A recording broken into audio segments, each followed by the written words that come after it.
Eu vou falar nessa nossa conversa sobre algo que eu acho que preocupa bastante quem começa a escrever, né? Assim, que qual eu escolho meus temas, né? Sobre o que eu devo escrever, do que a poesia costuma tratar, né? Será que eu tenho algo a dizer, né, na forma de poesia? Se tantos gigantes já escreveram, se o Camões falou do amor, se o Baudelaire falou da modernidade, se o Drummond já falou do Brasil, o que sobrou para eu escrever, né? Então, essa ideia da poesia das coisas minúsculas, de certo modo, inverte um pouco, abre algumas clareiras aí nessa floresta, digamos, dos temas da poesia. E a ideia é ajudar quem vai começar a escrever a tentar mostrar como entrar nessa floresta da sua forma pessoal, que só ele mesmo poderia fazer. Tenho pensado há bastante tempo nesse tema do que passei a chamar de a poesia das coisas minúsculas, né? Parece que, sei lá, é uma ideia que me persegue, mas não só a minha, é um traço bastante profundo do que define, de certo modo, a poesia moderna, né? Acho que, se pensar nos grandes poetas modernos, já na virada do século XIX para o século XX, durante todo o século XX, no mundo inteiro parece que a poesia começa a se reorientar para isso, né?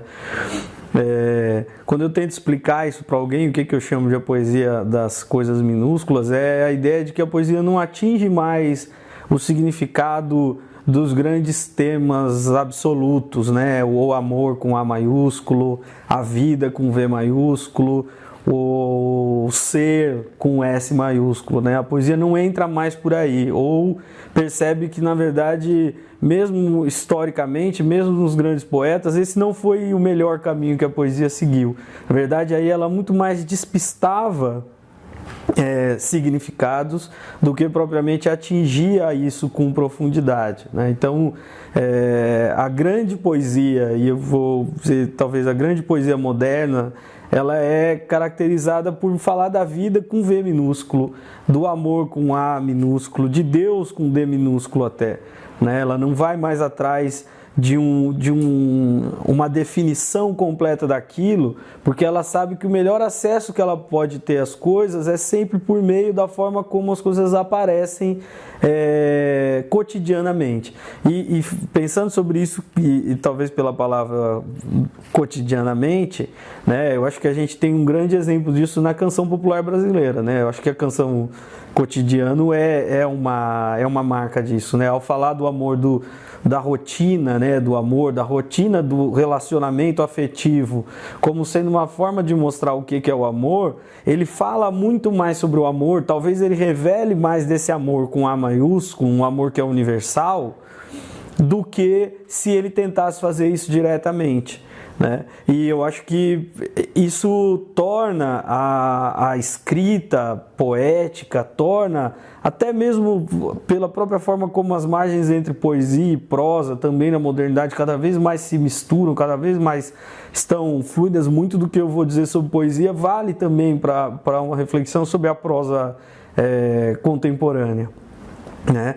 É a partir das pequenas histórias, dos pequenos fatos, do que é aparentemente insignificante, que a poesia atinge a maior grandiosidade possível nessa relação com os temas, né? Eu falar, todo dia ela faz tudo sempre igual, me sacode às 6 horas da manhã, me sorri um sorriso pontual. Essa cadência, né? Até no caso da música, com a genialidade do Chico Buarque para conseguir colocar isso, inclusive na forma de rítmica, né, da música, né, rotinizar a própria forma como canta,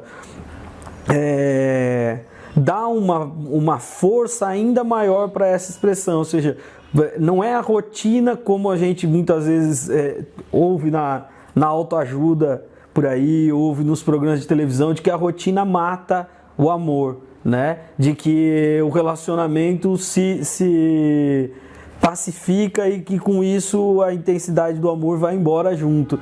E a música do Chico Buarque mostra justamente o contrário, né? Assim, é uma aposta arriscada, né? Ele está na contramão de tudo isso, que uma concepção muito forte de que amor é uma espécie de aventura, né? Uma montanha russa de permanentes alterações, choques, riscos, etc. E o Chico Buarque vai por um caminho diferente e faz uma música, eu acho, das mais incríveis, e falo tranquilamente de letra de música e de poema como sendo a mesma coisa, porque a gente tem a sorte de ter na canção popular talvez a parte mais expressiva da produção poética brasileira dos últimas décadas, se não mais do que décadas, né? Então é ali que essa poesia da coisa minúscula se torna ainda mais evidente, e ela vai marcar muito disso, né? Na poesia brasileira em especial, o trânsito entre a canção popular, a influência que os grandes cantores populares, não só o Chico Buarque, o Caetano Veloso, o Gilberto Gil e até hoje, né, a forma como eles influenciam a produção poética dos livros, digamos assim, expandiu, né, espalhou esse traço para todos os lados. A gente tem uma grande poesia que, se analisada com frieza, né, sem perceber como ela possibilita esse acesso a questões muito mais importantes, a gente cai em algumas ciladas, como até semana passada se discutiu a importância de uma poeta a partir do tamanho da sua obra, ou do tamanho dos seus poemas, ou da forma como ela toca ou não toca,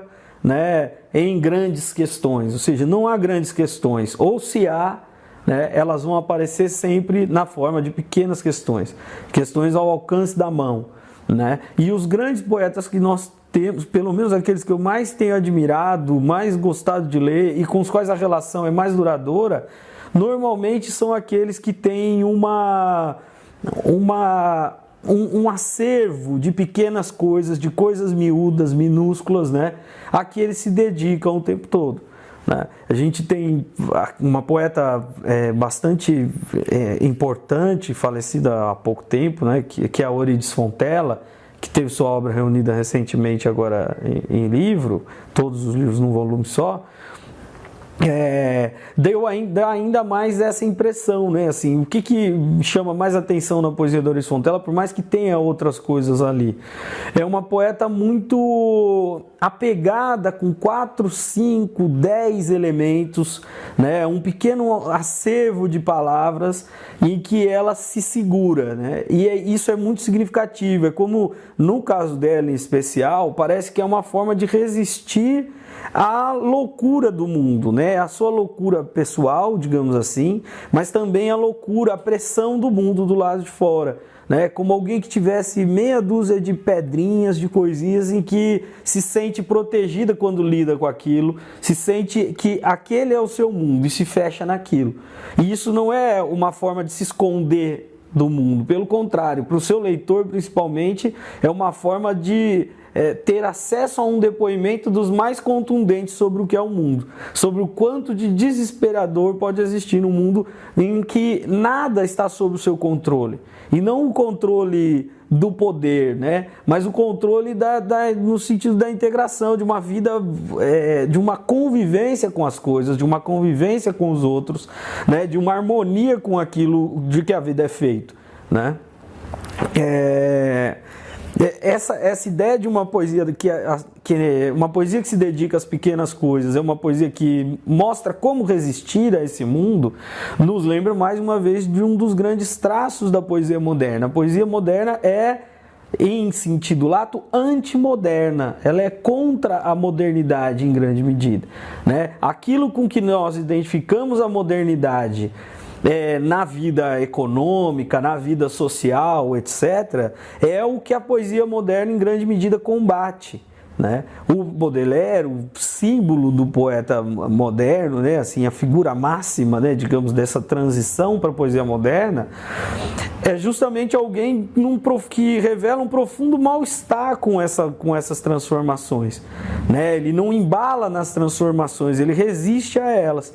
E isso vai deixar claro que o caráter da poesia dali em diante não pode ser outro que não esse de resistir àquilo que a vida quer ser, a vida passa a ser na modernidade, né?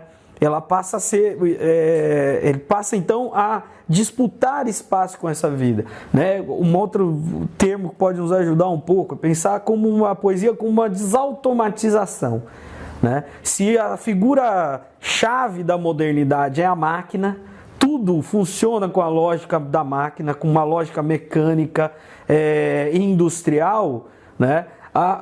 Cabe às artes em geral, e eu acho que a poesia em especial, né, desautomatizar isso, né? Fazer com que a máquina fale, colocar um elemento suspeito, inimigo no campo da causalidade, né? Falar assim, não, né? Não vai ser por aí. A poesia acaba fazendo esse papel de dizer não, em grande medida, à velocidade que se impõe à vida. E mesmo hoje, parece uma besteira, né? Mas assim, em grande medida, a poesia é a resistência à dinâmica de toda essa do vídeo, do cinema, da internet, das redes sociais, da comunicação instantânea, do celular no bolso, da coisa de você ser encontrável em qualquer momento, né?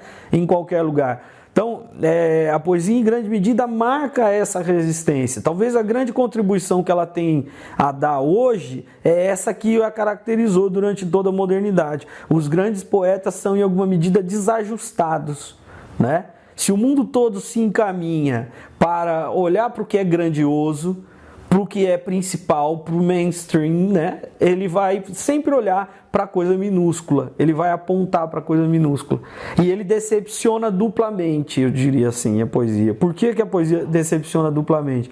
Ela decepciona quem vai atrás da coisa grandiosa, porque é o grandioso do mercado, né? E decepciona também quem imagina achar na poesia o amor na sua expressão pura. Para ilustrar um pouco disso que a gente está falando, né? E se aproximando da poesia brasileira, podia buscar outros caminhos, tentar falar de outros poetas de hoje. A gente tem vários que trabalham dentro desse registro. Isso é muito forte, eu acho, dentro da poesia brasileira. Mas não vou fazer atalho, né? Assim, a gente tem um grande livro que, não por acaso, é o primeiro livro do nosso maior poeta, que é esse Alguma Poesia, é o primeiro livro do Carlos Drummond de Andrade, né?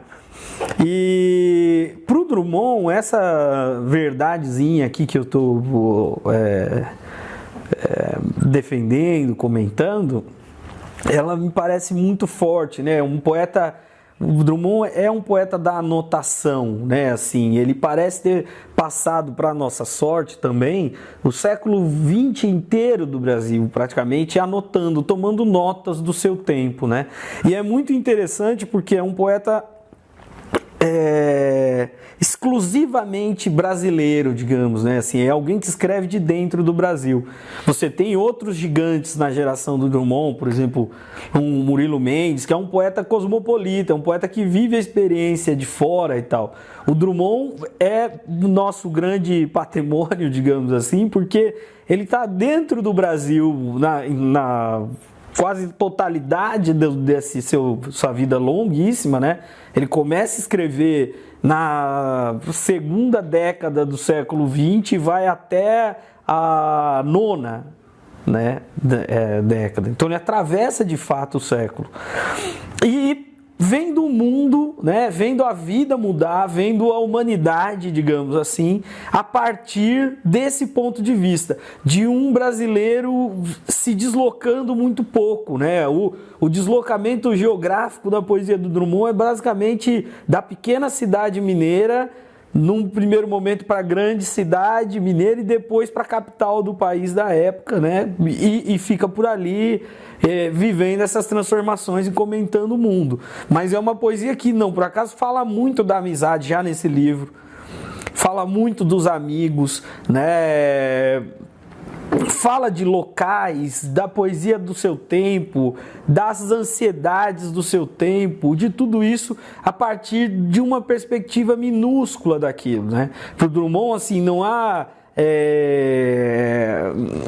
não é uma questão qualquer essa, né? Assim, tanto que muitos diriam que o seu grande poema, que é A Máquina do Mundo, é um poema que eu leio nessa chave, como um poema que alguém se nega a ir além das coisas minúsculas, né? Ele se nega a... Eu não quero saber o grande segredo com S maiúsculo. Para mim, os pequenos segredos, né? Os segredos que não vão se desfazer, os segredos da vida pessoal, o da minha vida. O Drummond é tão surpreendente que depois já da velhice avançada já ali, de velho, eu não me lembro exatamente em que ano sai, os seus poemas amorosos, né, como uma espécie de escapadela na obra. Falou, olha ele, né, assim, o Drummond da aventura sexual, etc., dando uma cor diferente para o que seus leitores imaginavam da poesia dele, né? Tem um Drummond mais grave em algum momento, mas esse Drummond mais grave nunca é o Drummond que eleva a poesia a uma esfera de distanciamento da vida cotidiana, da vida real, dos problemas pequenos, né? De como esses problemas chegam para nós, né? E ele nos ensina isso. Talvez por isso, e talvez por uma certa centralidade que a obra do Drummond tem na nossa tradição, né, desde esse momento, dos anos 30, digamos assim, até aqui, né, um poeta muito forte, muito respeitado desde sempre, a nossa poesia circula muito pela forma como o Drummond escreve, vê o mundo mais ou menos com as lentes que o Drummond poliu. Né, assim, é uma marca comum. Quase todos os grandes poetas da segunda metade do século XX no Brasil e dos atuais têm alguma dívida, em alguma medida, com o Drummond. Negá-lo, como alguns já fizeram, né, bater de frente, digamos, com o Drummond, também, de certo modo, faz com que a pessoa fique presa na teia das temáticas dele, né, assim, da forma como ele manejava o verso, a língua portuguesa, o português brasileiro, né? Esse jogo todo, e até a certo sarcasmo que cruza a obra do Drummond, né? Em todos os negócios. Então essa aposta no minúsculo aqui, ela não é casual, né? Ela é a marca dele mesmo. Assim, a poesia não vai fazer grandes coisas, né? A poesia vai fazer, talvez faça, mas vai ser sempre a partir de pequenas coisas. Nesse poema que eu vou ler, só para destacar algo aqui do livro, um poema chamado Nota Social, isso aparece de uma maneira muito bonita, muito forte, né? O poeta chega na estação, o poeta desembarca, o poeta toma um alto, o poeta vai para o hotel. E enquanto ele faz isso, como qualquer homem da terra, uma ovação o persegue feito vaia. Bandeirolas abrem alas, bandas de música, foguetes, discursos, povo de chapéu de palha, máquinas fotográficas assestadas, automóveis e móveis, bravos. O poeta está melancólico. Numa árvore do passeio público, melhoramento da atual administração, árvore gorda, prisioneira de anúncios coloridos, árvore banal, árvore que ninguém vê, canta uma cigarra. Canta uma cigarra que ninguém ouve, um hino que ninguém aplaude. Canta no sol danado. O poeta entra no elevador, o poeta sobe, o poeta fecha-se no quarto. O poeta está melancólico, né? Esse tipo de escrita do Drummond que aparece em vários momentos do livro, né? Uma cadência que é controlada, né? Uma repetição que ele vai marcando, né? O poeta, como se poderia dar a impressão de que ele está tornando o poeta maior, né? Assim, o poeta isso, o poeta aquilo, o poeta, né? Vai, na verdade, diminuindo esse poeta cada vez mais. Talvez o ponto alto aqui é o momento em que poeta é a cigarra que canta numa árvore banal, meio que se misturam, né? Talvez o poeta seja essa cigarra que canta na árvore banal, né? Não é a grande festa, portanto, né, a ovação na rua, aparentemente, né, pela referência às bandeirolas, bandas de música, foguetes, discursos, tudo isso que ele vai colocando, daria a impressão de que esse poeta está atravessando alguma manifestação, um carnaval, uma grande festa, né? Mas o canto que interessa para ele é aquele da cigarra lá na árvore qualquer, numa árvore banal, né? Como se o canto daquela cigarra lá escondidinho fosse maior do que o canto de todas aquelas pessoas juntas fazendo o tal do compromisso social, né? Então, o Drummond era muito malandro nessas coisas, né? Assim, o poema chama Nota Social, fala do poeta, o poeta como sendo... A nota social tem essa característica, né? De pegar uma figura que é mais importante que as demais e destacar algo banal a respeito da vida delas. Isso também no Drummond, por mais que seja um livro escrito nos anos 20, né? Já era muito claro para ele, já é um traço do colunismo social que ele vai aproveitar aqui. Só que a grande figura do poema é a cigarra, né? É ela que canta num lugar inesperado, é ela que chama a atenção do colunista social de verdade. E o traço final, né, o traço marcante, né, o que amarra o poema é essa história de que o poeta está melancólico, que aparece no fim da primeira estrofe, que é longa, do poema, e depois aparece lá no final, marcando o final do poema. O poeta está melancólico. O poeta está melancólico, a gente já percebe que também tem um jogo aí. É tanto o poeta comentado pela nota social, né, que é o poema, mas também o próprio poeta que está escrevendo essa nota social. É ele que está melancólico. E por isso está melancólico, ele olha para aquela cena social toda com um desprezo, com um sarcasmo típico da poesia do Drummond.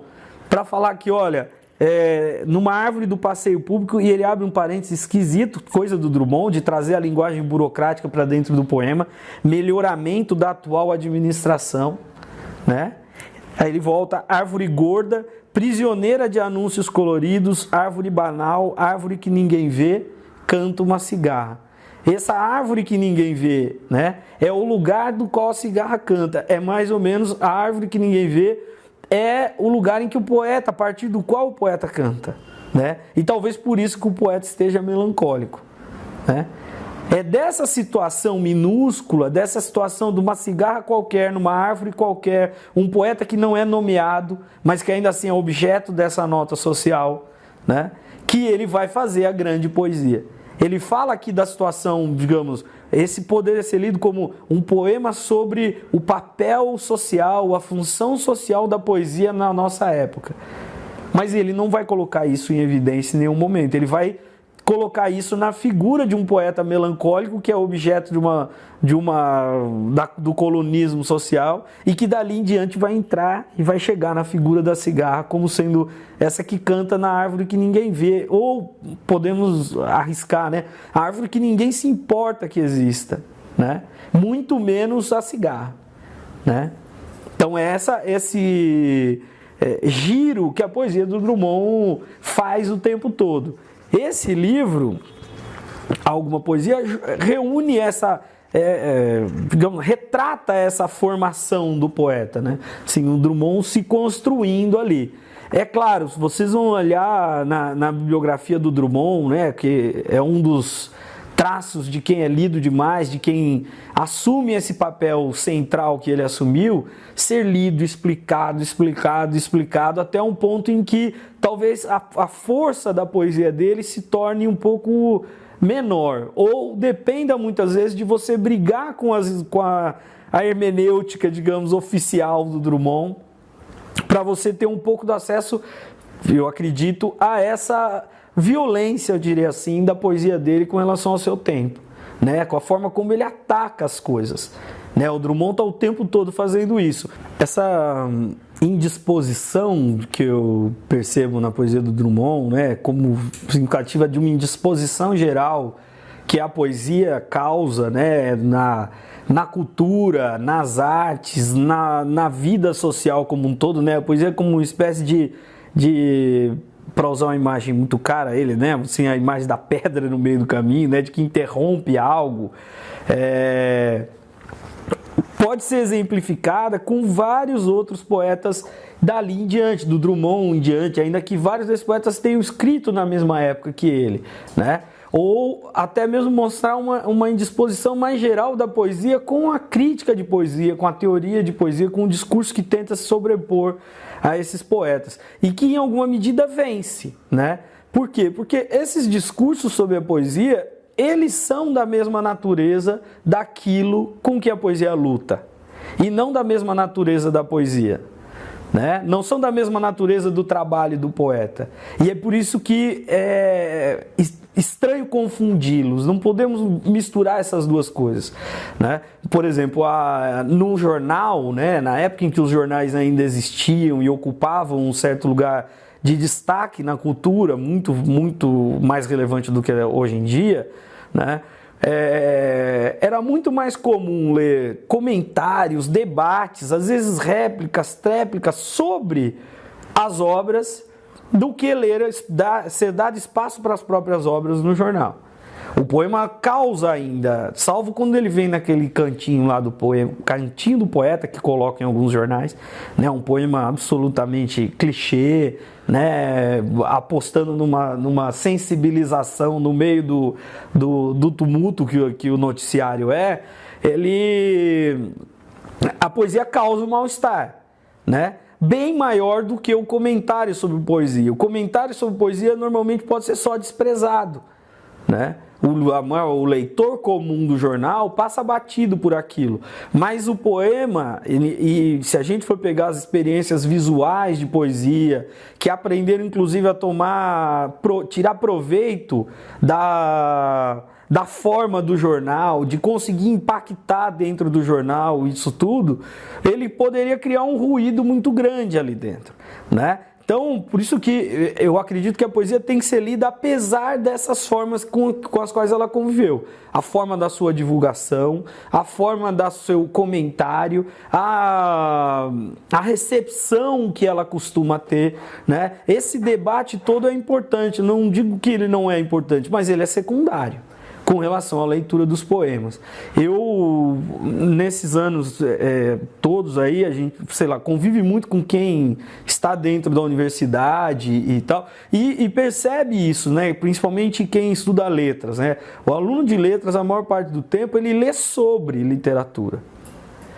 Então ele leu quase tudo sobre o Drummond, mas o convívio verdadeiro, né, com os poemas do Drummond, com as angústias do Drummond, aquele papel que faz com que toda essa infraestrutura que é universitária, jornalística, editorial, etc., exista, né? Ele é colocado em segundo plano. É uma inversão aí que é intolerável, né? Quem escreve poesia, quem pretende escrever poesia, tem que fazer esse esforço permanente de estar por perto dos poemas mesmo, sem aparato, sem repertório, sem atalho, né? Tentar ler os poetas diretamente, né? E é por isso que, historicamente, principalmente os poetas mais difíceis acabam tendo dificuldades ainda maiores de circular nesse meio, né? Vou tentar deixar um pouco mais claro isso do que eu estou pensando aqui. Um caso recente, né, de um poeta que tem sido revalorizado nos últimos dias é o poeta Leonardo Frois. Um poeta que escreve desde os anos 60 e publica e tal, e sempre esteve por aí. Mas nunca ocupou, nesse percurso todo, um lugar de destaque parecido com o que o último ano, digamos assim, ele tem ocupado. Por conta da reunião aqui de alguns de seus poemas nesse livro incrível chamado Trilha. Esse livro reúne poemas de várias fases da obra do Leonardo Frois, né? E obviamente que de um dia para o outro ele tenha vindo para o centro do debate, né? Mostra como é ingrata a vida da poesia por aí, a vida dos poetas e como é um trabalho de persistência, né? Apesar daquilo que querem da poesia, dos livros, do sucesso dos livros e mesmo desse momento de maior sucesso dele, né? É um poeta que passou a vida se transformando, como ele, num depoimento recente aí da Flip e em algumas outras entrevistas que ele tem dado, tem deixado claro que passou por grandes transformações na sua própria vida para poder estar em coerência, digamos, com o que ele queria da poesia. né? Essa fusão poesia e vida, uma vida mais simples, né? Ele vira essa figura, né, que sai da cidade grande, do grande emprego em editora e vai morar no mato, aprender a conviver com a vida natural e escrever a partir daí. Vai ter uma força muito grande na nossa época porque nós estamos discutindo isso hoje. Veja, ele estava lá pensando isso era um problema, estava ali sendo tocado, da mesma forma como o Drummond, incomodado com o colonismo social, né, atacando o colonismo social numa época em que talvez o colonismo social não fosse nada parecido com o que era na nossa época, porque os poetas são seres perturbados, né? Assim, a gente diz lá, olha, são antenas da raça, mas também são seres muito incomodados, né? Eu lembro o Mallarmé, né, no Crise do Verso, que ele fala que fala da sociedade francesa, dos valores se desmoronando, da cultura se desfazendo, da política, etc., como algo que certamente a percepção do francês daquela época não era tão grave como aquilo, né? Mas apontava para o problema, você via, digamos, rachaduras, né? Sondava rachaduras ali naquela sociedade que nós demoramos décadas para perceber, como no caso do Drummond, né, apontando para vários desses problemas já desde os anos 20, 30, 40, né, a questão da crítica do um poema famoso falando da marca, né, do homem que carrega a marca carrega o homem, e essas coisas que você fala, pô, mas isso era tão forte assim, né? Chega a ter um poder de intuição, porque eu acho que ao olhar para essas coisas pequenas, para a vida real, com muita radicalidade, com muita profundidade, ele consegue revelar coisas que para a maior parte das pessoas, por olharem para o que é mais óbvio, por olhar pela velocidade, deixar se guiar pela velocidade maluca, né, do entorno, né, do que é necessário fazer, preste atenção, tenha foco, como a gente hoje em dia usa muito todo mundo usa essa expressão, tenha foco, tenha foco, tenha foco. A poesia é o contrário do foco, né? Ela vira o foco para outro lugar, né? Ela vai olhar para outros cantos, né? E eu acho que o Leonardo Frost passou a vida fazendo isso. Num momento como esse, em que esses discursos que ele já de certo modo tocava com a sua poesia e vem para uma esfera mais ampla, nós passamos a ouvir falar hoje em dia, por exemplo, de uma vida mais sustentável, mais verde, né? De uma vida, a integração melhor entre campo e cidade do ponto de vista ambiental, passa a ser uma preocupação também bastante da classe média universitária, que é quem lê poesia na maior parte dos casos, quem acaba fazendo a repercussão desses poetas, né?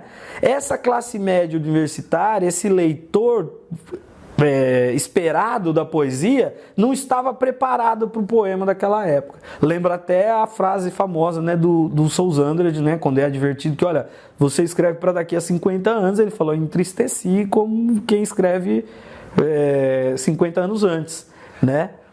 E sabe, essa ideia assim, tem um deslocamento até temporal na relação do poeta com o seu leitor, né? Essa ideia ele joga muito à frente. E o Leonardo Frost agora aparece porque me soa perfeitamente vinculado, próximo, né, às questões que a gente tem discutido hoje, né? Por exemplo, a gente está numa cidade que discute hoje em dia a questão do transporte, né, a partir da constatação da maluquice que virou a vida, né? Ou, por exemplo, que discute ou vive a crise econômica que o país tem vivido, né, nos últimos tempos, a partir da ideia de um questionamento do modelo de consumo que a sociedade tem. De falar assim, peraí, nós aceleramos, pela forma como vivemos, pela forma como consumimos, nós aceleramos a nossa fragilidade diante dessa crise, né? E a poesia parece que já vinha tocando tudo isso, só que ela não vai responder a isso como os teóricos respondem. E até porque também, muitas vezes, é falsa a forma como os teóricos lidam com isso, né?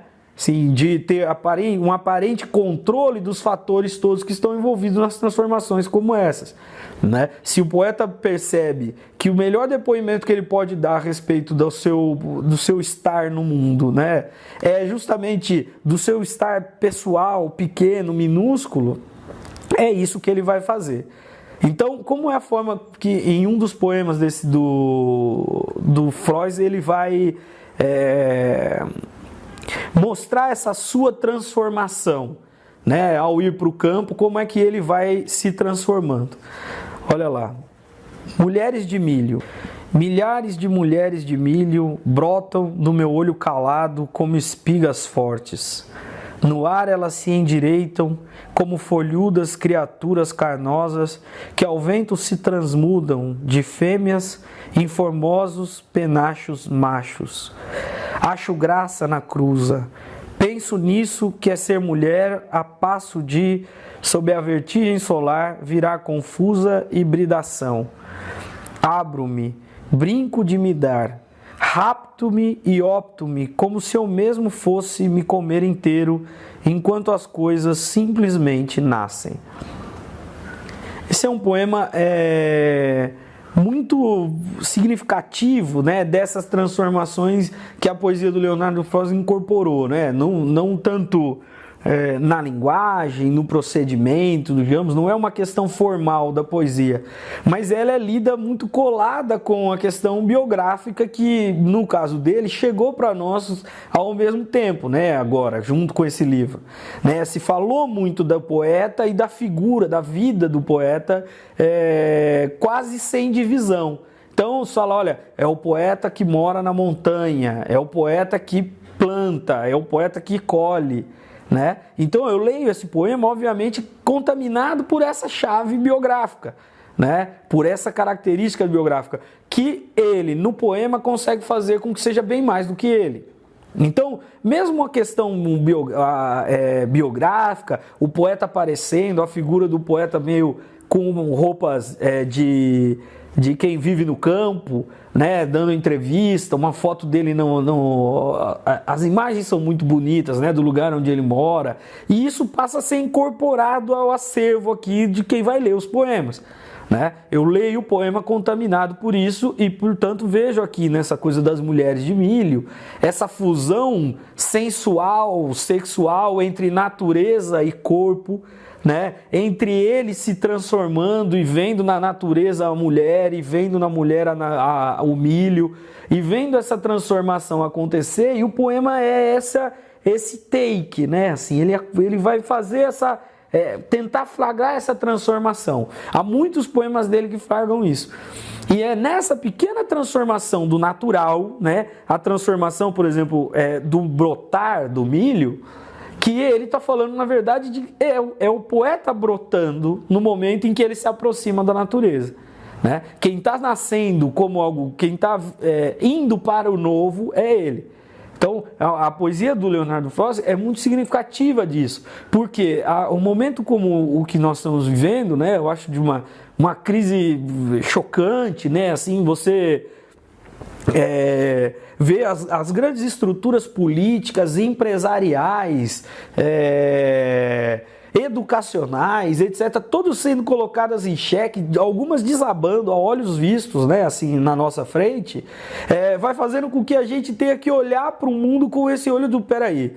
É bem mais fundo do que, é bem mais grave o problema do que eu gostaria de crer. Né? Não é uma questão de ajuste fino, mas de reinvenção, de renascer, de fazer brotar de novo, né? Então, é essa inserção que eu acho que a poesia dele tem de tão forte.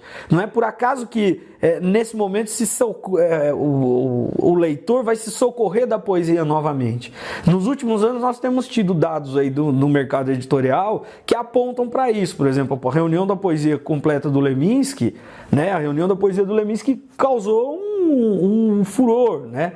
Sim, vendeu muito mais que os outros livros, ficou na lista dos mais vendidos um tempão. Você via as pessoas por aí, você estava andando na rua, a pessoa com um livro embaixo do braço e lendo aqui, gente comentando, circulando nas redes sociais, né? Um fluxo muito extraordinário para o que a poesia costuma ser. Né, ela chegando em vários lugares. Tudo bem, no caso da poesia do Leminski, isso de certo modo faz parte do projeto do Leminski. O Leminski também falava das coisas minúsculas de certo modo, é um poeta obviamente marcado por isso, um poeta dos anos 70, né, no clima da contracultura, etc., que vai ter essa marca pessoal. A linguagem da poesia do Leminski é pensada para ter esse impacto publicitário, esse impacto direto sobre o leitor e principal, talvez até sobre o não leitor. E é por isso que eu acredito que ela consiga ir mais longe do que a poesia normalmente vai, né? Mas há espaço hoje em dia, há vários outros poetas que trabalham com uma linguagem mais difícil nessa primeira observação, né? O que eu estou dizendo da poesia do Leminski ela não se resume a essa primeira camada, mas é a primeira camada dela que traz o leitor para perto e até o não leitor, que depois vai perceber ali muita profundidade, muito projeto, muita intensidade na forma como ele percebeu o seu momento, como ele viveu aquilo tudo, e ele ao mesmo tempo foi uma espécie de interlocutor entre a alta cultura e a cultura do seu tempo, uma cultura pop, maluca, rasteira, como ele mesmo fazia essa interlocução, e eu acho que a riqueza dela vem daí. Só que tudo isso revestido por uma camada do impacto direto sobre o leitor. Sim, até quem não lê, se você leu um poema do Leminski, se ele foi feito para rir, vai rir. Se ele foi feito para tocar, vai tocar. Agora, se a pessoa vai querer tirar essas camadas e seguir as demais, né? Aí é uma outra história. Agora, esses outros poetas acabam também sendo necessários, aparecendo nesse mesmo momento com um pouco mais de destaque, porque eles estão tocando nessas coisas, no momento em que nós estamos com as feridas abertas, né? Em que nós estamos fazendo perguntas muito importantes. Desse ponto de vista, é um momento otimista para nós, para a nossa geração, para as nossas cidades, assim. Otimista no sentido que nós estamos vendo desabar tudo aquilo que parecia sólido, né? Tudo aquilo em que a gente, de certo modo, se segurava, e isso é assustador, mas, de outro lado, a gente vê a possibilidade muito grande de discutir coisas que não costumam ser discutidas quando tudo está aparentemente organizado, quando tudo está sob controle. Agora a gente tem, de fato,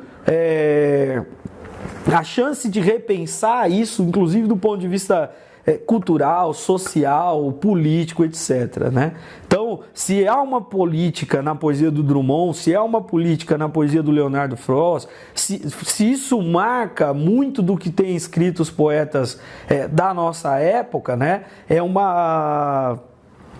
Talvez seja o melhor momento para que nós nos aproximemos dessa poesia para falar para além do que a poesia pode ser. Não ser mais a poesia que atende ao que as grandes editoras querem, aos concursos literários costumam premiar, ao que a universidade costuma aceitar, mas pressionar de fora, né? Um poeta como esse, como Leonardo Frost, tudo bem, é assustador, porque você fala assim, pô, mas esperou a vida inteira para ter esse reconhecimento. Talvez seja esse o seu livro, por mais que esteja por perto de editoras a vida inteira, como tradutor, etc. Mas esse ser o seu livro que eu entrei agora na livraria vindo para cá e dei de cara com o livro na estante principal, né? E isso não é pouco para poesia, até porque a estante principal das livrarias tem preço, né? Custa ter um livro ali, né? Então, você chegar e ver um poeta que decidiu há décadas e viver no campo, ver lá o tempo, mudar a sua relação com o tempo, mudar a sua relação com a natureza, mudar a sua relação, portanto, com a vida como um todo, né? Com o dinheiro, com tudo isso, e ver ele chegar pelo caminho que ele mesmo construiu, por um caminho natural, e brotar, como brota aqui o seu... o que ele colocou na natureza, ele vê sair dali, né?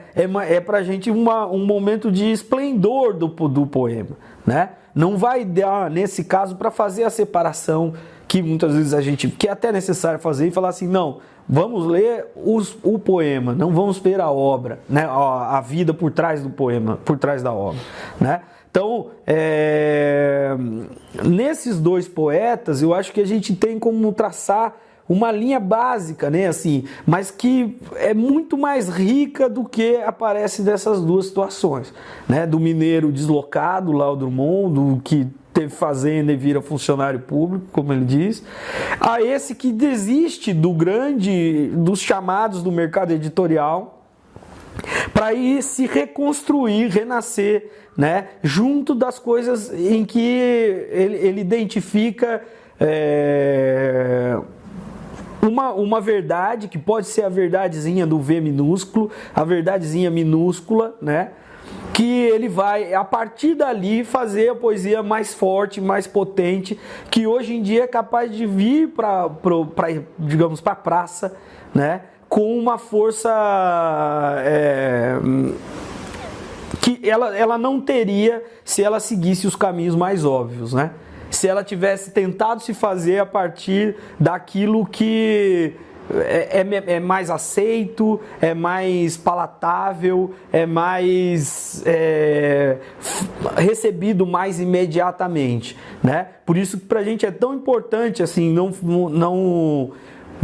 vou me cansar nesses dias aí de destacar essa figura, porque me parece que ela significa nesse momento muito mais. Não é mais uma modinha da poesia, falou, agora está na moda falar do Leonardo. Não, né? Não é modinha. É que é muito significativo que alguém que tenha se dedicado a trabalhar pelas bordas, né, da cultura, pelas bordas da poesia, do que a poesia foi, dos debates desse tempo todo, né, tenha chegado agora para o centro, chame a atenção de pessoas de gerações diferentes, né, de você ouvir leitores que já conheciam os livros dele e falar, já tinham lido, até tenho em casa, vou reler, né, porque isso é muito interessante. Então acho que é essa opção pelo minúsculo, né, por uma vida até mesmo próxima das coisas minúsculas, né, que apontou agora para a grandiosidade da obra do Leonardo Frost, né?